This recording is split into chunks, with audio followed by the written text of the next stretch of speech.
So in the olden days, guys would make their cigar box guitars. They would just take a broomstick, put it through the cigar box, put a piece of fence wire or any kind of wire they could find, and make a guitar. I like to make mine a little nicer. Okay, so today I'm going to make a cigar box guitar out of this black punch cigar box. I think it'll make a good guitar. It's made from Spanish cedar, and if you thump on it, it's got a good tone.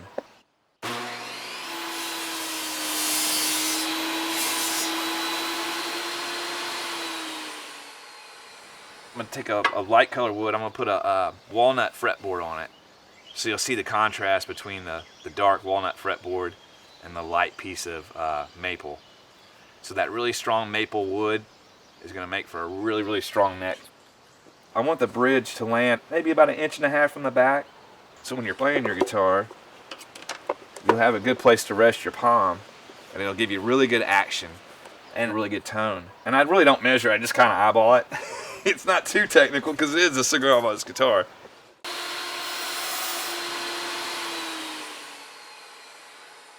So I've cut the fretboard to fit right at the headstock.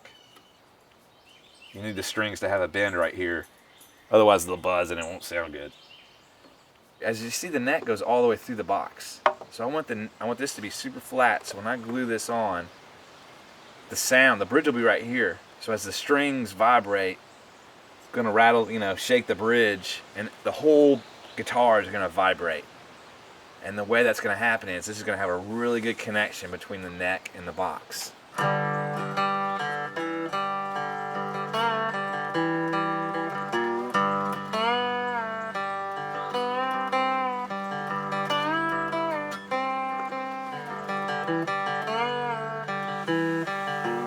Everything I do now is all handmade, pretty much. I make my own guitars, book my own shows. It's a lot more rewarding to kind of be your own boss. That's kind of the difference in being in a big rock band or doing your own thing with a cigar box guitar. As far as the sound you get out of them, it really depends on how you play them. It's a cross between a banjo and maybe a guitar or maybe a dobro. It's something recognizable, but it sounds different than most any other instrument that you hear. One of the things I like to do is put really nice inlay down the fretboard.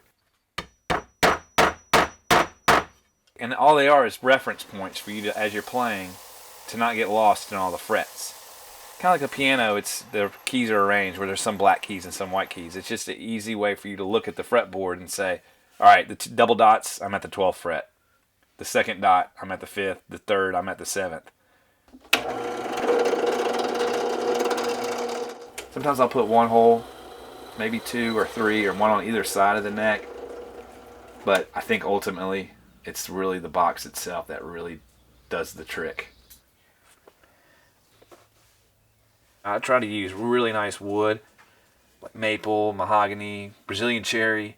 And when you put any kind of finish or oil or any kind of polyurethane or whatever you choose to use on some wood, it'll really bring out the finish. It'll really bring out the detail in the wood.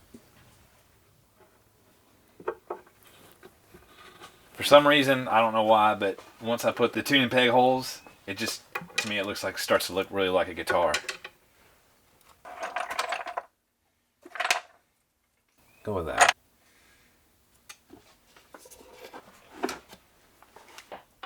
Yeah.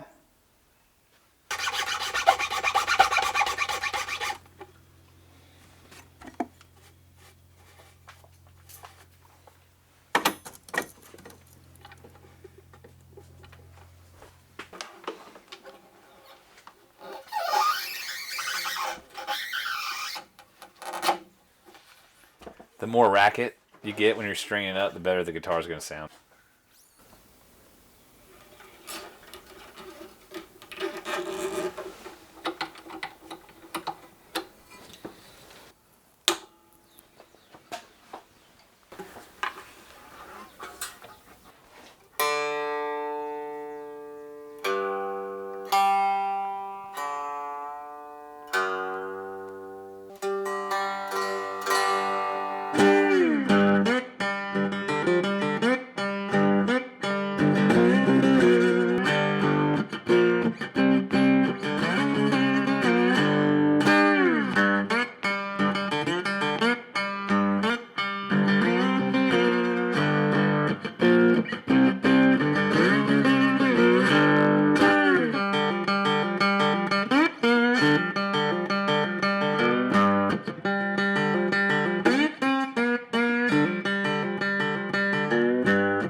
chicken coop blues. All right. That's good. I like doing that.